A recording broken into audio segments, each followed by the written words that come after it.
Well, hello, everybody. Welcome back to Access Co-Leaders. I'm Eileen. I get to host this session with our students from Community Academy of Philadelphia, also known as CAP. We have an esteemed guest with us, Colonel Becky Beers. She is the Deputy Director of the Office of the Chief Information for the United States Air Force. Welcome, Colonel Beers. Thank you. I am Colonel Becky Montaño Beers. Montaño is my maiden name, and Beers is my married name. Can you tell us what you do at the Office of the Chief Information Officer, office, I should say, what it is that that organization does and what you do as a deputy director? Yes. So, the Office of the Chief Information Officer for the Department of the Air Force, because we have both the Air Force and the Space Force, they set all IT, enterprise IT policy, cybersecurity policy, um, it's cyber architecture for our enterprise. Our enterprise has maybe 1 million endpoints. So we have, it's quite a large enterprise. I am actually the Deputy Chief Information Security Officer. So I work, it's in the office of the CIO, but I am the Deputy CISO, and we focus on cybersecurity policy specifically for the Department of the Air Force. Well, Bears, can you share for our listeners and for our students in plain English what happens if you don't get done what you're doing in the Air Force? So when I say writing policy, I mean we actually write down guidance for the Air Force and the Space Force to follow. We call them left and right boundaries, meaning we tell them how much they can do in a certain area and how and when they need guidance from higher headquarters, which is us. In order to help us do our job, we have auditors, both from the Department of War and the federal government, that look at how we produce this language and how well folks in the field are actually following it. And I heard this morning they give us an opportunity to excel, is what we call our auditors, because they're always sure to find where we can improve. Colonel Beards, can you share with us when you were a little girl, did you dream of being in this position, or how did you become a colonel in the Air Force and get into this job? Tell us in the simplest terms how you got there. So I was offered a scholarship to go to college. I grew up in an area or in a family that did not have the means to pay for school. And the Air Force was kind of a way of getting the college education that I needed. And in return, I owed 4-year commitment to be in the Air Force. And that's all I wanted to do. And actually being on active duty, I completely fell in love with it. Tell us a little bit, Colonel Beers. You mentioned that your family did not have the means for you to go to college. So where did you grow up? And then also for our students and our listeners, where are you based currently? I am currently based at the Pentagon in Washington, D.C. And I've been here over 3.5 years now. And I grew up, like I said, in Southern California. Specifically, I grew up in the city of Los Angeles, also known as East Los Angeles. So for those of you that don't know the area, it is a predominantly Hispanic community, specifically Mexican. Lots of Mexican immigrants, as is my family. And I grew up in a low income housing development. So I grew up very grateful for the support that we got from our county and our state and the federal government. So even though I did not grow up thinking I was going to be in the military, I always knew that I wanted to do something in service of the community. To date you, but I am aware that you are almost at 30 years on active duty in the Air Force. Is that correct? That is correct. I have twin 16-year-old boys. They are sophomores, and they like to say that I came into the Air Force in the 1900s. It's true. You definitely came in the 1900s. Before we turn it over to our students, tell us a little bit about what you were doing in middle school and in high school. What kept you busy? So I was lucky enough to go to Catholic private school for most of my elementary and high school. Again, I've been very blessed that folks in my community and the archdiocese, I got scholarships because we couldn't afford the Catholic school anyway. But being able to go to a Catholic school in East LA helped me focus and realize that college was an option. Whereas folks, my neighbors that didn't go to my school, that wasn't even a thought. They were going to graduate from high school and they were going to go to work. And that's what I was going to do until um, I went to my high school, and um, I loved the sciences. I loved math and physics and loved all that stuff. So you were involved in STEM before it was actually called STEM. So, Yeah. and then you continue to be in the tech field. So that's amazing. Let's go ahead and turn this over now to our students. I'm going to give the first question because I know he's burning to ask so many questions to Chris, who is also interested in cybersecurity. Hi, Chris. How you doing?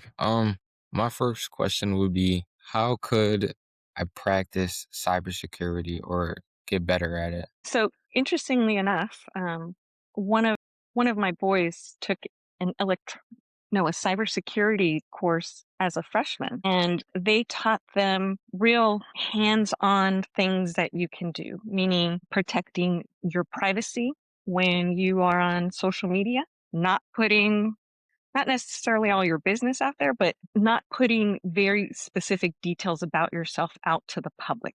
So when you have on your profile what school you go to, that's easy to find. So people know that you live in Philadelphia.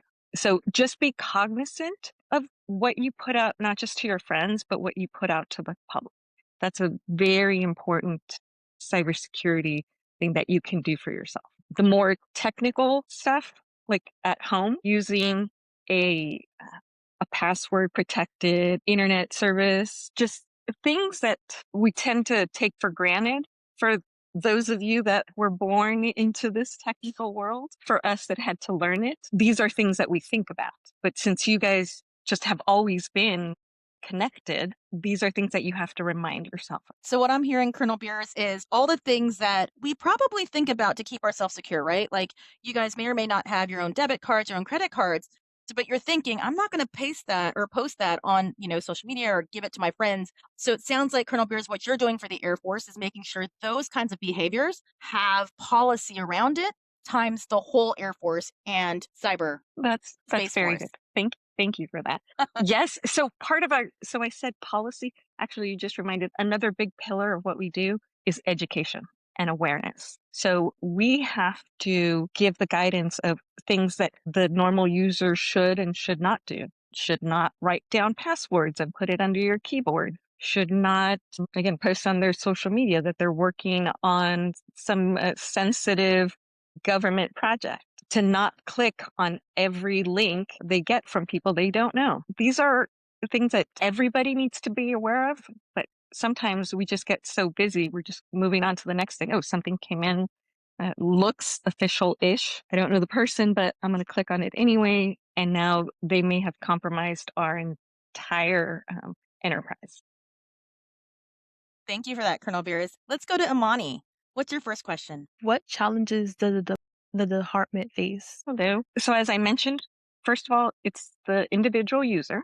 And then secondly, we have both state actors, so other countries, and non-state actors, other just organizations that probe our network at all night looking for vulnerabilities, for a way to get into our networks and steal our sensitive information. So we have an entire organization that is built for mediating those vulnerabilities, and everything from just normal patching.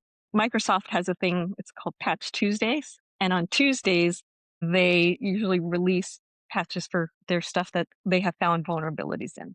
So then we, the Air Force and the Space Force, have to ensure that all of our endpoints, so not just our CPUs, our computers, but also our printers that are networked, um, our lighting that's networked, that all of those things are patched so that outsiders aren't able to gain access to it. Thank you for that explanation. Let's go to Alvin, your first question. Why is your specific job important to the Air Force? Well, I consider myself to be super important to the Air Force. I am just kidding. No, But you're not. You're important. my position is very important to the Air Force because as I mentioned, we build the policy that each of the services need to follow.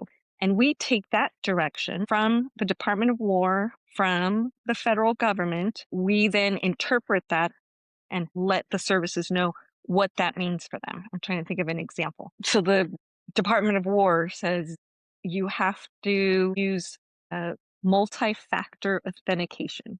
That means you have more than one way of being authenticated. When I first came in, you just needed a username and password.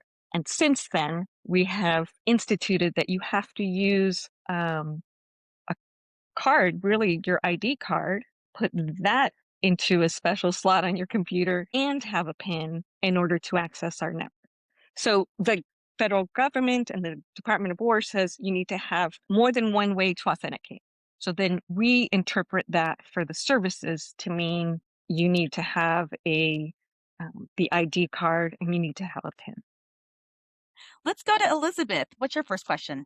What kind of leadership roles do you think are important to maintain your position? Wow. I have done many leadership roles throughout my career in the Air Force. So, for example, I was the IT and cyber squadron commander at a base, meaning I was in charge, or my organization was in charge of all the computers, telephones, anything having to do with communications, but for one location. And I would be on the receiving end of all of these policies that went from the Pentagon to the next level of organization, down to the next level, and finally down to our level. And we actually had to do the implementation. It says, make sure that you have I keep wanting to say CAC, an ID card, and that people use their PIN. So we had it. I was actually there when we went from username and password to the multi-factor authentication. So I have seen, or I've been in roles at the what we say tactical level, meaning the folks that actually are talking to the individual users, touching the physical machines at the base, to now what we consider the top, meaning at the Pentagon, and now have purview over both services. So it is a lot of leadership skills in terms of not just being technically able, but knowing how to lead people, knowing how to get them to do the things that are necessary to accomplish our mission. Elizabeth, that's a great question. And so I can kind of translate it Thank for you. our students, the levels. So think about Pennsylvania, it's a state, and they have rules that they want to make sure that the schools are going to go through, right? So they're going to go through the Board of Education, which then goes to the school districts, which then goes to the school, right?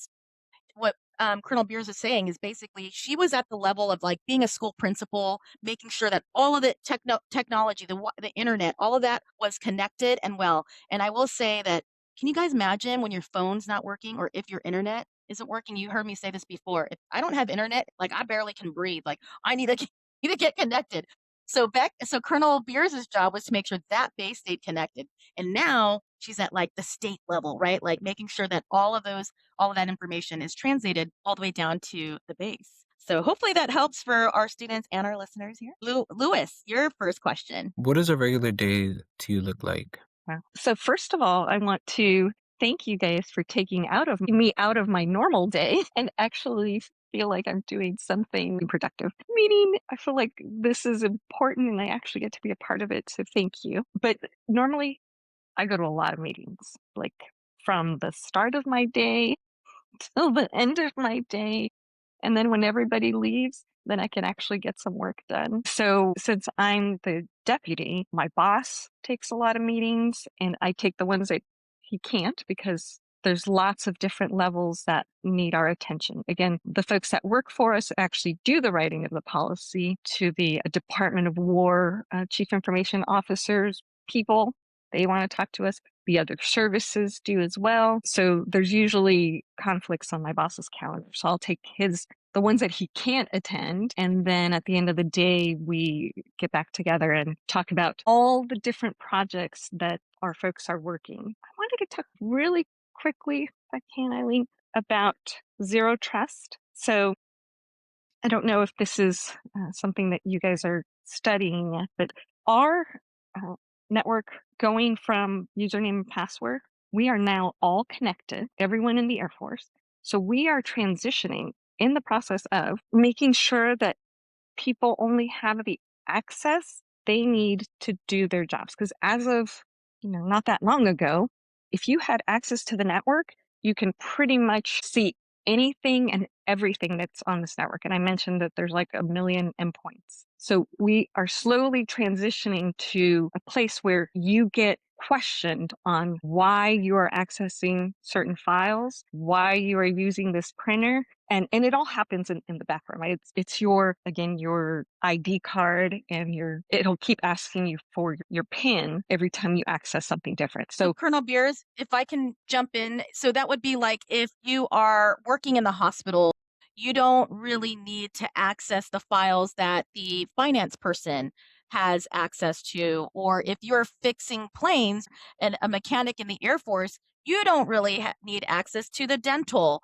networking there. Is that kind of what you're explaining? yes, absolutely. And we call it zero trust because we say you are not trusted until you can put your PIN in and we, the network, verify that you have access to those roles. So that is something that is a huge undertaking that we are currently in. Super technical conversation, but I want to, shift gears a little bit and share with us, kind of related to Lewis's question about your day in the life of being an Air Force officer, going to the Pentagon. Tell us something exciting about being able to work at the Pentagon and what you do, like not specifically just all the technical things, but Okay. what is fun and exciting about what you get to do as a 30-year active duty Air Force officer at the Pentagon? Okay. So actually, I will take a step back, and you mentioned it at the very beginning, but the Pentagon is like a city. It is completely self-contained. Once you step into the building, it was designed, you don't have to leave for anything throughout the day until you're done for the day, which means we have multiple food courts. We just got a Five Guys, so we're very excited about that, and a Potbelly. I'm really excited about that. So we have huge food courts. We have McDonald's. We have all this stuff.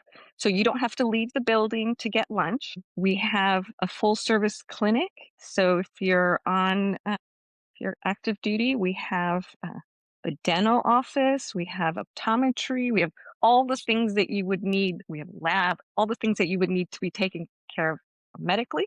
So again, you don't have to leave the building. We have a CVS in case you need your prescriptions filled. My favorite, you guys have a DMV. We do. Thank you. We have a Virginia DMV. Yes. In the Pentagon, and it's awesome because there's usually not a line. There's someone always available to help you, which is not the experience I've had at most DMVs. So yeah, that's pretty cool. We have a post office. We have our own zip code. Yes. For this building, and this building I've heard has 30,000 people in it, I think is what I've heard. And it is kind of a maze because It is a maze. Every office has its own address, and you'll be able to tell where you are. There's all this historical information about the building, which, before we go on to the next round of questions, the Pentagon is a museum. So it's just a highly secure museum. So if you get a chance to go there and check it out, you now have somebody that you know that works there. Chris, I know you're dying to ask another super technical question. Let's go ahead, back to you. What pushes you to do better for your job every day? Ooh, that is a great question. So personally, obviously, the first thing I think of is my family, my husband and our twin boys. So that just pushes me to do well in whatever I'm doing. But specifically in my job, I think about all of our airmen at the different bases and how what we create and the language that we put out affects them directly. They're the ones that have to implement it. So the fact that I was at that level gives me an understanding of what they have to go through, how they can interpret the directions that we're given. So that really does push me to create, again, better language, making sure that our folks are taken care of. And of course, it's funny, nobody really thinks about, like Eileen said, nobody thinks about the internet or their phone not working until it's not working. And That's you can right. see how dependent our entire system is on our networks. So that making sure that our planes are able to fly, that our space systems are good to go based on our network, that that gives me That's what momentum every keeps you day. going. Yeah, that's awesome. Great question, Chris. Why don't you share, Chris, with Colonel Beers, as a senior at CAP, what you plan to do next and what sparked your interest, Chris, in cybersecurity? Well, after I graduate, I plan on going to college and completing a 4-year bachelor's degree in computer science and cybersecurity. I would like to graduate or work for the FBI or CIA and learn how to do cybersecurity, get better at it, and you know, hopefully have a full-time job with the FBI or some federal government. What schools are you looking at? Right now, I'm looking at LaSalle and East Stroudsburg, between those two. Well, good luck in making your decision. I think I am very excited that you're going to join our cybersecurity world. So try not to get discouraged as you move forward.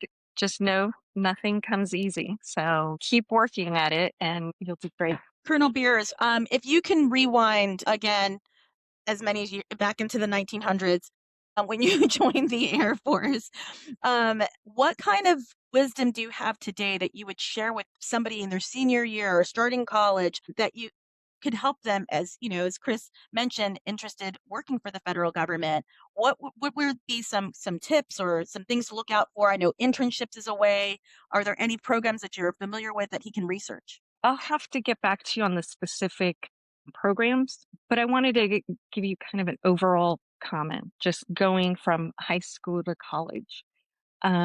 If I could talk to myself back then, I would say don't be afraid of not doing well because nobody's perfect. Don't be afraid to ask for help. I did terribly my first semester in college because I did not understand that there is a difference between high school and college in terms of the focus that you need to have. And again, everything used to come super easy to me in high school. And the first time I encountered a I don't understand in my engineering class, I just kept not asking for help and it reflected in my grades, unfortunately. So I would say the first time you encounter something you do not understand and you leave that lecture, make sure to see your professor at his or her next office hours and be like, please explain it. And they are so happy and willing to help students that I wish I would have learned that lesson earlier than I did in college. That's helpful, Beers.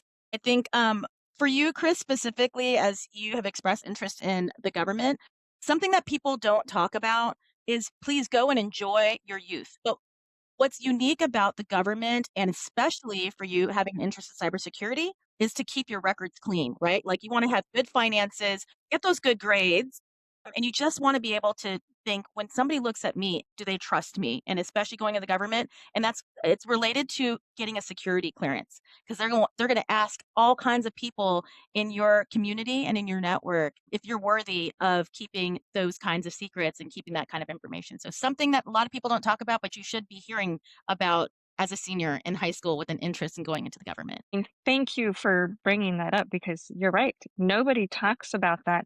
And sometimes in college, there are folks that like to experiment. And that's the best way I can say. And that's, it's a time to figure out who you're going to be, but also, again, being mindful of when people ask you for your clearance, what have you done? And you are completely honest, you need to be able to say, I'm good. I pushed, I pushed the boundaries, but I did not go over the line. That's right. I think that's something in like what I like to share too with the different industries, you can all be working at the hospital, but not everybody is the surgeon, right? So you can all be in the Air Force, but not everybody's going to have these different level of knowledge and security levels. So just keep that in mind as you consider different options and opportunities with the government. But Chris, we can also talk offline. I know that there's different programs and different internships, and you want to be able to be aware of them because of the eligibility and requirements and the timing and what you're looking for.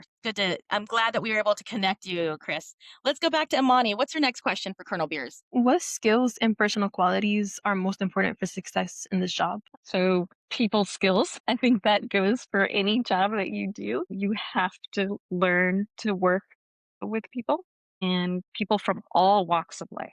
So it's a very important skill to learn not to assume that everyone thinks like you. So being open-minded. For this specific job, you do need to have some technical acumen, just knowing big picture how the networks work. So when somebody brings you a solution, you know that it's correct and they're not just BSing you. But again, I would go with the people aspect, because that's going to help you regardless of what you do. Always try to be open-minded, actually listen to folks, not to folks say listen to understand as opposed to listen to respond. As somebody's talking to you, you shouldn't be thinking how you're going to respond. You should be thinking, what are they actually trying to say? And then Right. So Imani, I know in the last episode you shared that you do want to go into cosmetology, perhaps start your own salon, which but then we started talking about some, entrepreneurship skills and starting up a business. Colonel Beers, can you speak to a little bit about how networking and staying connected and how important cybersecurity less on the technical side, but what would be more applicable to a young entrepreneur? okay, well, actually, my husband is an electrician by trade, and he is not in the Air Force. And every time we move, he has to basically start all over, either find a job with a company or build his own company. So while we are actually right now that we live in Virginia, he has his own company. He works for himself. And the networking part, oh my gosh, I can't stress that enough. Getting out there and meeting people through your church, through your civil organizations, through the Better Business Bureau, like anywhere and anyone that you can talk to about your business is time well spent, because once people know you, they can tell other folks. The word of mouth referrals, that's basically what we've lived on the whole time that we've been here. Somebody told someone else and then hired my husband to do their work. Imani, I know that you've shared you want to start your own shop and you want to go into cosmetology. Is there anything else? Do you have any other questions about entrepreneurship or about how cybersecurity may impact what you're interested in doing? It would help me a lot, especially if I started my own salon and need to ensure that I have all the appointments and everyone's information secure rather than it possibly getting my system getting hacked into and all of my clients' information being leaked on the internet and elsewhere.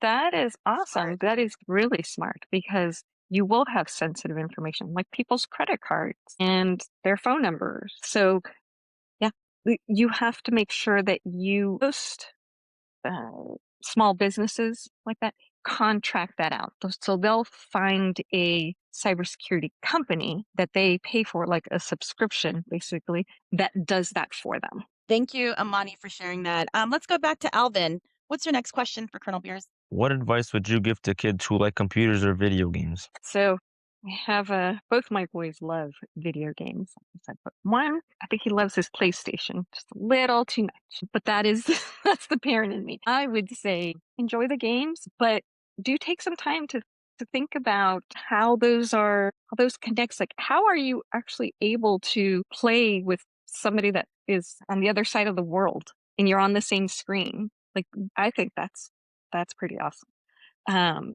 So think about not just the enjoyment of it, but kind of marvel a little bit at the technology that it takes to do that. That is pretty awesome.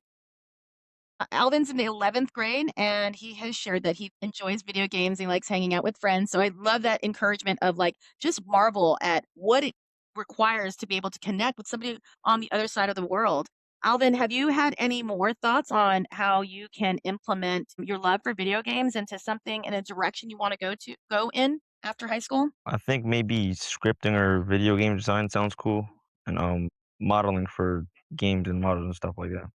So I will share a quick story about my boss's son. He is a sophomore at, I forgot what college, but in Cleveland. Anyway, and he is big gamer. So his focus is gaming, the video game design, but not just from the technical side. He is minoring in Greek mythology because he wants to create like really good stories as well. So not only is his focus is the technical side, but he is making sure he truly understands the classics, knowing all of those mythological characters that he could possibly use in his designs. I thought that was awesome. Alvin, how does that make I feel like that's news to me that that's even an option or opportunity. Do you have some passion on the other side of a subject that you could study alongside video design? I think if there's a class to study like 3D models and stuff, I think that could help me like build a game maybe. That's amazing. Yeah, that's good, Alvin. I'm glad that you got to hear that. Because we are getting a little tight on time, let's move over to Elizabeth. Elizabeth, what's your next question for Colonel Beers? I wanted to know like what like events in high school like led you to like go specifically to like the computer science field. Really going to college fairs, that was really kind of eye-opening for me in terms of all the different possibilities that there is in college. Those were important. The specific technical stuff ended up being because I got a scholarship, which is crazy. I liked, like I said, the STEM stuff, the math and physics. So I just naturally gravitated that way. But it was in those college fairs that I was able to talk to college representatives and ask them questions about what it takes um, to work in that field. I will say that I did want to go to UCLA for a minute. When I went to their orientation, they said that you could be an engineer in 5 years, and that's because their classes just get full all the time. And then I went to USC's orientation, and they said, we guarantee that you will graduate in 4 years if you follow our plan. And that was the deciding factor for me. I'm like, I don't want to be in school for 5 years, like on purpose. So, Beers, what you're saying, what you're pointing to is like kind of the motivations, right? Like when you start school, when you're trying to decide what school you're going to go to, you have to kind of also consider what motivates you, right? For me, I knew school for me was going to be a means to an end. I wanted to be in the Air Force, but I needed a degree so I can get commissioned and be an officer. And it was also an agreement with my parents that I was going to go to school. But times have changed. There's different things. If you want to go to college, we support that. We love it. We want that for you. I always say get somebody else to pay for it. But if you wanted to go straight into cybersecurity or trades, I know that there are ways that require you just to go to training and making sure that you know how to get your foot in the door. And that's why we exist as Access co-leaders. Elizabeth, I know that you're a creative. Remind us a little bit about, this is your senior year. You're really creative. What your plans are after high school? Plan to go into like to get a job as a project management specialist. Like I plan to like get like a business degree and like get some work experience in the field, and then probably I'll open up my own like nail business because I like doing that too. Because I don't want to be in like a seated all the time like doing boring stuff like that. Like I want to do something like creative, and like nails is artistic, so like it like create like makes you more creative. Like it takes the creativity like out of you basically. I love that. I love that you are passionate about a service, which is also creative, but you're like, I need to fund this. So I'm going to go and work in a business and do project management. Quickly, Colonel Beers, if you can share, what experience do you have in project management? And if there's any discipline or something that you've picked up having to work with project managers? So I have done project management. Again, we have such a huge force and network that we can't do it all ourselves. So the government does contract out to companies that specialize in certain things. So then we as the government reps have to ensure that the project for which the contractor was hired is actually getting done according to the contract, on time, making sure they're meeting their budget, and it's quite a bit. I would encourage you to look at, so there's a certification. It's called the PMP, the Project Management. What's the last P? I don't know. Professional. Project Management Professional Certification. I definitely would look into the different types of things that they test for. And the requirements for that. But Elizabeth, project management is, as I've said before, an industry agnostic skill where you can be a project manager for hospitals, for civil engineering, for construction, for even law firms. They're always going to need somebody to say, hey, here's the project. This is our budget. This is what we all need to get done. And somebody who can speak all of those languages and definitely be a people person, because you need to manage all those projects and be able to communicate with the people. So, Elizabeth, I think that is great that you have an interest in working for a business, but also not letting go of your passion for creativity and nails. Let's move on to Lewis, our last student here. Lewis, what is your final question for Colonel Beers? So, when I graduate from high school, I would like to attend college, particularly in the law field. Do you guys have like any lawyers? And if so, what do they do over there? That is so awesome. We have an entire JAG Corps, so Judge Advocate General. That's what we call our lawyers. It's an entire career field. The Air Force, they have programs, and the militaries have programs that will pay for your law school for, again, in return for a 4-year or so commitment. And we have an entire judicial system that is separate from the civilian world. So we have our own laws. We call them, it's under the Uniform Code of Military Justice. It's a book about that big that talks about all the different things that we are and are not allowed to do. We have judges. So those lawyers, they are, in some assignments, they are prosecutors. In other assignments, they are defense lawyers. And then again, as they go higher up, they become judges. So we have like, it is pretty awesome. It's amazing all the things that that the military has. Yeah. And then Lewis, also with your interest in going into law, there are ways, and we could talk about this again later too, where your full-time job is to be a lawyer wherever you are, but then you can also be what we call total force. You can be a reservist or a guard member who part-time is an attorney, and there are also other avenues there where they can help you pay for your law school and all of that stuff. Great benefits, and just again an opportunity to do what you're doing in your profession, but still being able to serve in a different way, just to share some different perspectives. With our conversation with Colonel Beers, she shared a lot about the technical world of cybersecurity. Did you pick up anything else, or what resonated with you the most in this conversation? Definitely don't write down passwords on your laptop. That's awesome. That's awesome. And I know that you and Colonel Beers have a shared interest in value with family. Lewis, I know that family's super important to you, and that's a value to you. Colonel Beers, quickly, how is that important to you, and your family values, and how you make decisions for your career?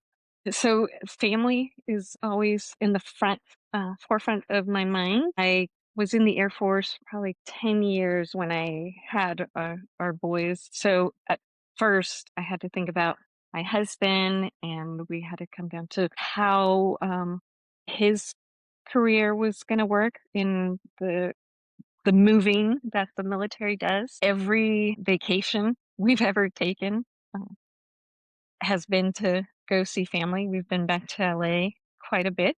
And well, now that our boys are older and they're in high school, we've actually made the decision that I'm going to retire this summer because the Air Force was looking to move us this summer. And I wanted my boys to be able to finish high school instead of do their last 2 years somewhere completely different. Lewis, I wanted you to be able to hear that even when you do start your career, that you'll have moments where you get to prioritize your family and make those decisions. And I know that's super important. That's a value that you hold. Chris, we're coming back to you. What resonated with you the most in our conversation? All the technical things, but with Colonel Beers. I think with, you know, all of the security information and putting things out into the world and trying to stay private as possible so that way no one can steal your identity or share your information with other people that doesn't need to be shared with. I think keeping things private should be like number one thing. That's good. That's good. I'm going to invite Mr. Knower. Mr. Knower, what resonated with you the most having our unique guest here from calling all the way in from the Pentagon? I think that Colonel Beer's story seems to be one of persistence. And I really like that note in the conversation. The world's changing rapidly, but something that doesn't change is the need to kind of get your mind on a goal and work towards it despite whatever's around you. And I can sense that Colonel Beers has certainly done that to be this successful at this point in her life. That's awesome. Thank you, Mr. Knower. What resonated with you the most today in this conversation? When she talked about video game design, I didn't know that there were other things that you could take, like Greek mythology, for example. I didn't know that was an option to take to like help you in that field. Thank you for the opportunity.